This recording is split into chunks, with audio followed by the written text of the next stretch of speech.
Thanks. Good morning. I'm David Joselit, and I'm trained as an art historian.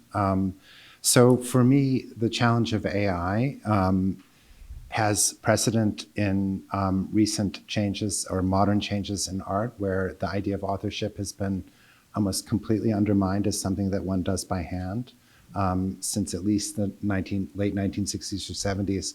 What was important is more the concept and the kind of authorization of the work. In other words, accepting it as the outcome that you wished for.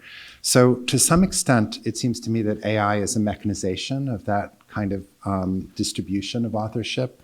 And what I mean by that is that I think it's really important to understand it as a genre, not exclusively as a tool.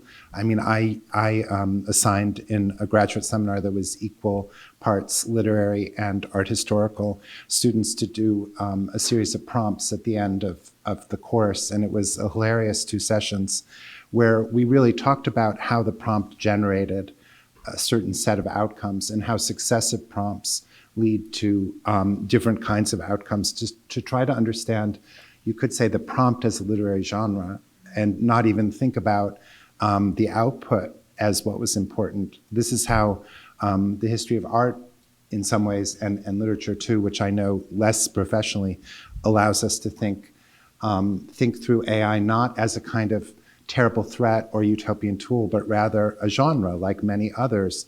Throughout the history of creative thought, there have been enormous consequential technological revolutions, photography, film, radio, et cetera, right up to the internet.